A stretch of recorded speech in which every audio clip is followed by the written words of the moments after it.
Bom dia, a paz do Senhor Jesus, Deus abençoe a todos. Vamos entrar na presença de Deus em nome de Jesus Cristo para mais um culto com toda a reverência e vamos clamar para que durante a pregação da palavra de Deus, durante a ministração do Evangelho, durante a mensagem, que o Espírito Santo traga o poder de Deus para as nossas vidas e na vida de todos aqueles que ouvirem essa mensagem onde ela chegar, em nome de Jesus. Amém? Muito bem. Eu queria pedir para você abrir a sua Bíblia lá no livro de Mateus, no Evangelho, de Mateus, capítulo 9, versículo 16 e 17. Aqui, Jesus Cristo ele vai trazer uma importante revelação, um importante ensinamento a respeito da necessidade de uma vida transformada. E essa transformação, então, vai ficar muito clara nesta manhã, que ela tem duas etapas. Muito bem, então aqui fala assim, Mateus capítulo 9, versículo 16. Ninguém deita remendo de pano novo em vestido velho, porque semelhante remendo rompe o vestido e faz-se maior a rotura. Ou seja, quando você põe um tecido novo remendando uma roupa velha, a tendência é esse remendo, que é um tecido novo, acabar estragando mais a roupa velha e fazendo um rasgo muito maior. No versículo 17, isso eu queria que você prestasse muita atenção nessa revelação também. Nem se deita vinho novo em odres velhos. Aliás, rompe-se-lhe os odres e entorna-se ou derrama-se o vinho, e os odres estragam-se, mas deita-se vinho novo em odres novos, e assim ambos se conservam. Muito bem. Aqui Jesus vai falar a respeito da alegria, já que o vinho de Deus na palavra, representa alegria. Nós vamos ver isso, Então ele fala em última análise da felicidade, ele fala da vida abençoada que todos buscam, Então no primeiro momento, nós entendemos que não adianta se consertar, aquilo que é velho. Então há necessidade de uma mudança, no tecido. E aqui, na segunda parte, fica muito claro que o vinho novo, e aqui significa o vinho novo, a nova bênção, ou seja, a nova aliança, o novo testamento, o plano de Deus, ele só pode ser conservado quando aquele que o recebe também se propõe ou se permite a mudança. Então, em outras palavras, o que Jesus diz é que para que nós possamos alcançar as bênçãos de Deus, a nossa vida precisa ser transformada. Então, quem insiste em permanecer vivendo da mesma forma como sempre viveu, ele não vai alcançar as bênçãos de Deus, porque Deus requer coisas novas, Deus requer mudança. Amém? Você vai entender isso e vai ficar muito claro pela leitura que nós vamos fazer. Eu queria convidar você, em primeiro lugar, a ler 2 Coríntios capítulo 5, versículo 17, que é um texto muito conhecido. 2 Coríntios capítulo 5, versículo 17, Novo Testamento, quando o apóstolo Paulo ele fala assim que, se alguém está em Cristo, o que significa estar em Cristo? Aquele que recebeu Jesus Cristo, aquele que recebeu o plano de Deus, conforme a palavra de Deus, conforme a Escritura Sagrada, ele recebeu Jesus Cristo, como o único caminho, para que ele pudesse ter os seus pecados perdoados e recebesse a salvação e pudesse entrar no reino de Deus. Então, ele repetindo, ele fala assim que se alguém está em Cristo, nova criatura é. As coisas velhas já passaram, eis que tudo se fez novo. Então, aqui o apóstolo Paulo, ele diz o seguinte, aquela pessoa que está em Cristo já foi transformada pelo poder de Deus. E só o poder de Deus pode transformar. Isso vai ser muito claro agora, quando nós vamos ver um importante diálogo que Jesus Cristo ele vai ter com Nicodemos. Então eu queria convidar você para ir agora comigo lá em João, o Evangelho de João, capítulo 3, versículo 3. Jesus respondeu, João capítulo 3, versículo 3. Jesus respondeu e disse-lhe, na verdade te digo, que aquele que não nascer de novo não pode ver o reino de Deus. Então veja bem isso. Quantas vezes existe essa palavra novo? a necessidade de renovação. E aqui Jesus ele deixa muito claro isso, dizendo: aquele que não nascer de novo, né, não pode ver o quê? O reino de Deus. Não pode ter a salvação. Não pode estar abençoado por Deus. No versículo 5 ele vai deixar muito claro como isso acontece. Então, em primeiro lugar, ele mostra a necessidade de se nascer de novo, a regeneração, nascer novamente. E aqui no versículo 5 ele vai mostrar como isso acontece.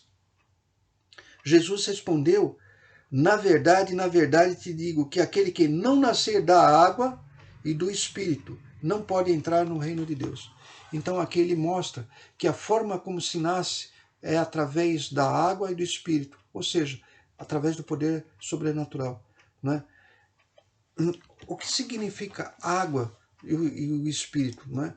Eu queria que você fosse comigo lá no livro de Tito, Novo Testamento, né? Mais para o final, e você fosse no capítulo 3 de Tito, né? E no versículo 5. Tito, capítulo 3, versículo 5. Está escrito assim: não pelas obras de justiça que houvéssemos feito. Então isso não vem pelo nosso esforço. Nós não temos condição para fazer isso. Nós não temos o poder de fazer isso. Então ele fala assim: não pelas obras de justiça que houvéssemos feito, mas segundo a sua misericórdia, né, se referindo a Deus, nos salvou pela lavagem. Lavagem é a água, né? A água representa a lavagem da regeneração. Então, mas nos salvou pela lavagem da regeneração e da renovação do Espírito Santo. Então, aquele que nasce da água, ou seja, da purificação, né, feita pelo Espírito Santo, pela renovação que vem depois da lavagem pelo Espírito Santo, então ele tem uma nova vida gerada, ele é uma nova criatura. As coisas velhas já passaram, né? Ele se religou a Deus, ele tem comunhão com Deus. Isso só vem através do poder sobrenatural de Deus quando nós aceitamos essa mudança, quando nós recebemos Jesus Cristo como o nosso único Senhor e Salvador. Muito bem. Mas existe uma segunda etapa. E essa segunda etapa diz respeito à nossa mente. Porque uma vez nós tendo o nosso espírito, né, que vamos chamar a nossa consciência, né, para entender um pouco melhor, tendo a nossa consciência, o nosso espírito, né, renovado, regenerado, né, o espírito ele representa a vida. O nosso espírito é o sopro de vida que nós temos, né, é o que nos trouxe a vida, né, a vida de Deus. Nós temos esse espírito e ele agora está em comunhão com Deus, né, porque através da regeneração do Espírito Santo nós nascemos de novo sem pecado, né? Agora nós precisamos renovar a nossa mente. É na mente que nós tomamos decisão, é na mente que nós temos os sentimentos, é na mente que nós temos os sentidos, né? Os sentidos que o nosso corpo possui, eles estão ligados à nossa mente. E essa mente, ela precisa ser transformada. Eu queria que você fosse agora comigo lá em 1 Coríntios, né? Nós vemos o 2 Coríntios. Agora nós vamos ler 1 Coríntios, que fica antes, né? Um livro antes, lá no capítulo 5, versículo 7. 1 Coríntios capítulo 5, versículo 7. Olha o que Paulo vai ensinar, não é, através da inspiração do Espírito Santo. Ele escreveu assim: alimpai-vos, pois, do fermento velho, para que sejais uma nova massa, assim como estáis sem fermento. Porque Cristo, nossa Páscoa, foi sacrificado por nós. Então ele quis dizer o seguinte: o sacrifício de Cristo nos trouxe a regeneração. Nós fomos feitos novas criaturas através do poder de Deus.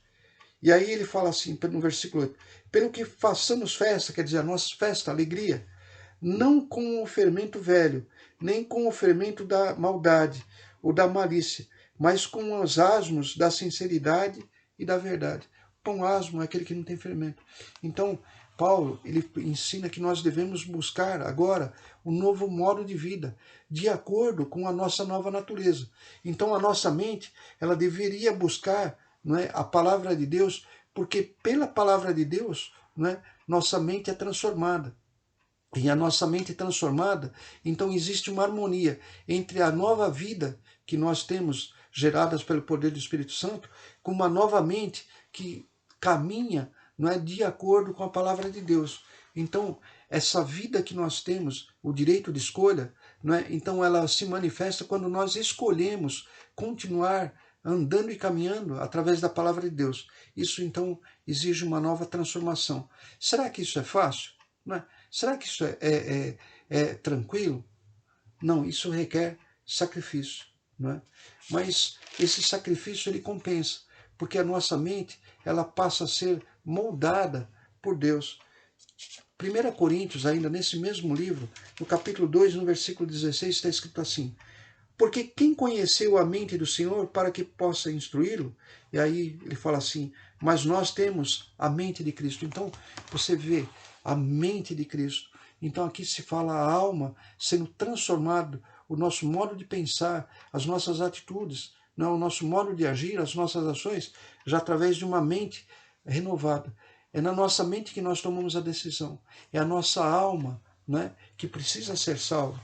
É a nossa mente que precisa ser renovada, e a renovação vem através da palavra de Deus. Então, quando nós ouvimos uma pregação, quando nós ouvimos pelos nossos sentidos, ou seja, a nossa alma, né, ouvimos pelos nossos ouvidos, lemos a palavra, meditamos na palavra através dos nossos olhos, dos nossos sentidos, quer ver, não é? Muito bem, tudo isso vai trazer para dentro de nós a mente de Cristo. E por isso que aqui ele fala assim, porque quem conheceu a mente do Senhor para que possa instruí-lo? Mas nós temos a mente de Cristo. Por quê? Porque a palavra de Deus nos dá essa condição de pensarmos como Jesus Cristo. O que significa pensarmos como Jesus Cristo? Significa que nós não vamos mais ter os mesmos hábitos, os mesmos pensamentos, as mesmas ideias que nós tínhamos antes de sermos regenerados, antes de conhecermos o Evangelho, antes de nossa consciência estar ligada a Deus. Então, os nossos hábitos, os nossos costumes, o nosso modo de agir, por exemplo, a falta de perdão, né, que nós tínhamos no passado, a falta de misericórdia, a falta de solidariedade por aqueles que sofrem, isso tem que mudar. Por quê? Porque a nossa mente precisa ser transformada. Né? Os nossos infortúnios, os nossos fracassos, os nossos traumas que nós vivemos no passado, as marcas que nós temos em nossa alma, nosso coração, as marcas que nós trazemos de situações que vivemos no passado, situações difíceis, situações que nos marcaram, isso precisa ser deixado de lado. Nós temos que olhar agora que nós somos uma nova criatura. Nós temos que buscar uma nova vida. Né? E isso requer sacrifício, isso requer decisão. Nós temos que tomar a decisão. E mais uma vez, decisão se toma com a mente, com a nossa alma.